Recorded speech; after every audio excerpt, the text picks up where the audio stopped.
Ladies and gentlemen and esteemed guests, I wanted to come on live to talk about something that's been burning in my heart. It's called mediation. And right now I feel torn because our society is being torn by politics. And nobody wants to listen. So we have topics like reparations. We have topics like gun control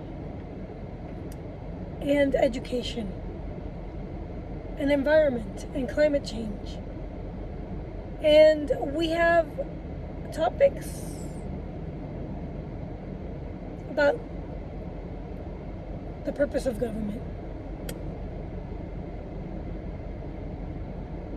And I want to say that one of the key things in mediation is being able to listen to both sides and try to get both sides to actively listen to each other and collaborate on a win-win and make a win-win resolution. So let's suppose one side wants reparations because of the wrongs the supposed wrongs that their ancestors faced. Now think about that for a moment. Put yourself in the shoes of today's generation. We're very diverse. We have Hispanics, we have white people, we have Asians. Not everyone has ancestors from way back when. Now, reparations is a systemic problem. And I get that each country participated in the slave trade. Spain was the first to enter into the slave trade with Africa. And yes, they needed people to run their plantations. But the Catholics handled things very different from the Protestants. And Catholics were okay with allowing their individualism, and they weren't brutal and abusive. The Bible talks about slavery, and it talks about submission and obedience, and masters and slaves. We're all masters, we're all slaves to God. If you really think about it, God is omnipotent and God governs America. Believe it or not, the Christians put God first in America. And who governs in America? God does, not government. Who governs after God? We, the people, individually govern the government. In America, we have freedom and we have individual rights. And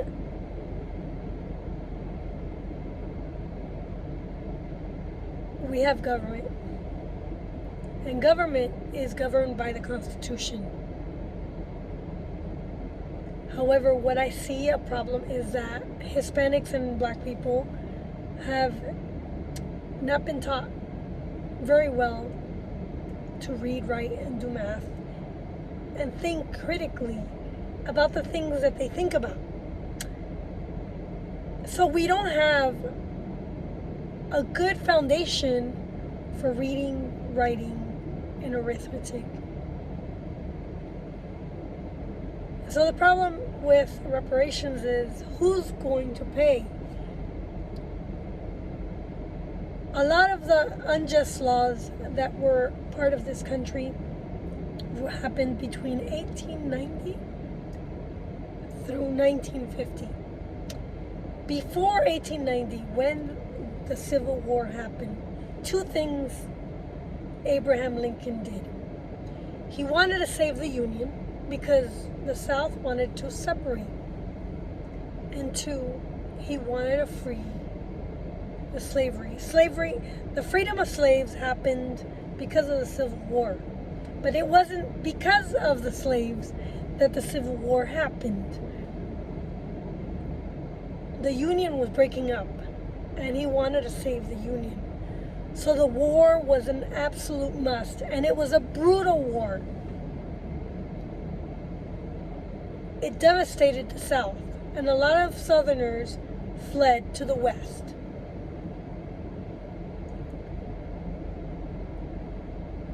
In the period after the war was won, from 1865 to 1899, there were 50 black U.S. Congress people in the United States legislature. What happened after that? The Democrats took power. The white Democratic progressives, Christian Protestants, took power from 1890 to 1950. Those white Democratic progressives wrote unjust laws and eliminated the black people that were in office. They couldn't get elected, but one got elected every other year that the Republican Party won the presidency. One black person was a congressperson. These unjust laws took black people backwards instead of forwards. So the Civil War helped to put black people back into society and allowed them to partake fully in freedom. It gave them citizenship in the United States. But what does reparation do? My parents came in 1961. So reparations, I would so love for Castro to give me reparations for taking away my parents' property when he took power in 1959, and pretty much made everybody equal in society. And it was a disaster, and it pretty much destroyed Cuba.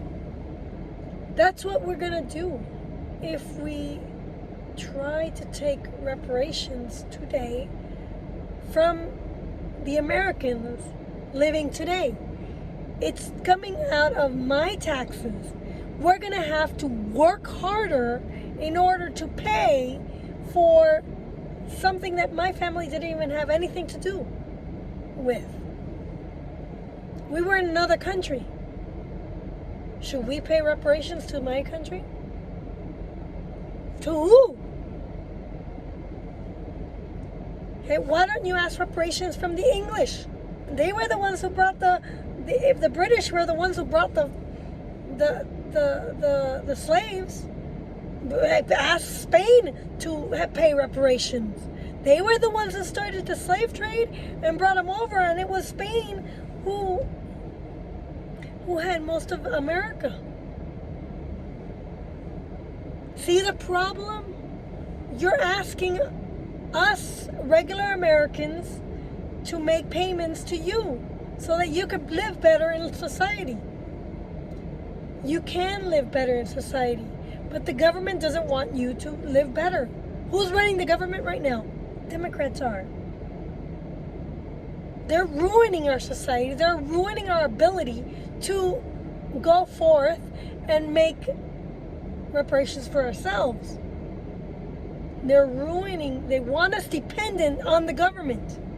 In America, we used to be self-reliant before the 1900s, before 1920.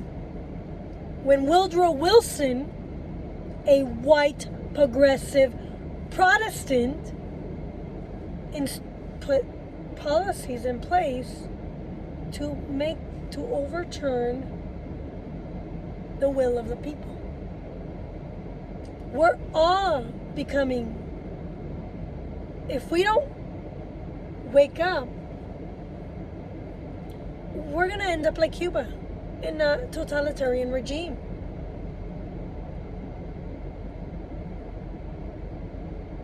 Freedom is the ability to live your life and be able to go out and make money and find those opportunities. The government doesn't want to give you the opportunity. They want you to live off the government. But what happens when the government lives off of us Americans, constantly adding taxes? They're making us poorer. And we'll never catch up. We'll work harder for our money to pay the government.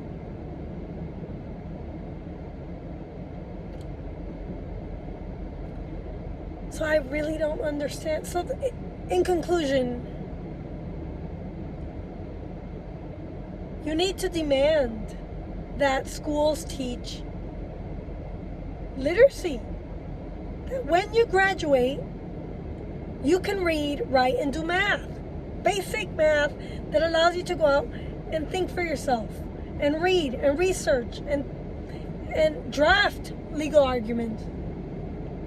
You need to look at both sides of the story. You need to look at, in order to solve problems, you need to look at both sides of the argument. And you need to resolve the argument win-win. You need to be able to compromise, give and take. You're not going to get everything you want if you want to resolve the problem. There is a problem. The problem is illiteracy. 70% of Americans could barely form an inference.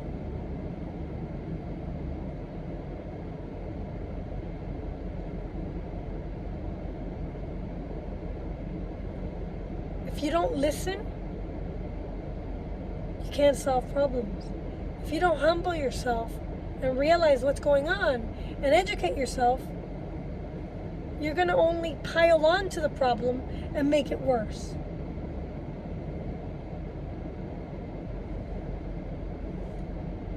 I'm trying to speak and share a message with you.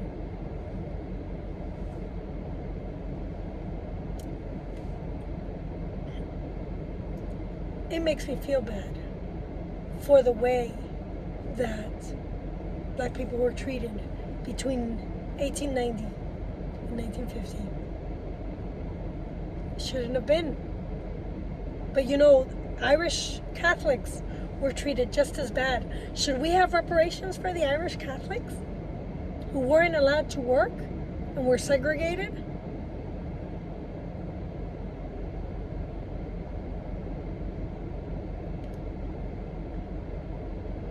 Mexican Catholics were also segregated. Who did it? It was the Protestants. The Protestants created the hatred. Should we make the whole Protestant church world pay for reparations? That's going to be a problem. We're gonna have white Protestants like be angry at us. No, you can't. God wants you to love your neighbor. That's not forming love. That's not love.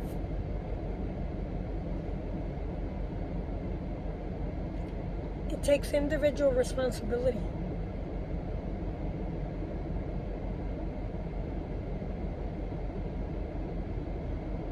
It takes individual freedom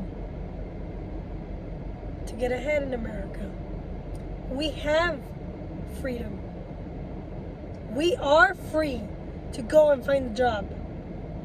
But ESG will put us under. Government doesn't want you to be free. They want you to be oppressed by the government. That's tyranny. Why are you making the government pay you reparations? We're only going to work harder. We're going to pay more taxes. Do you want to pay more taxes? You're not going to ever stay afloat.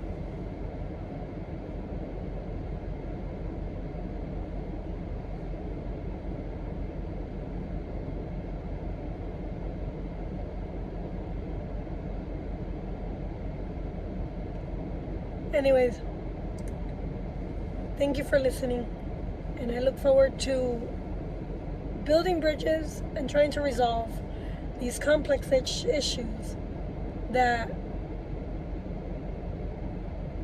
the Democrat Party is trying to move forward collectively. We need to start listening actively, putting aside your own interests for your neighbor.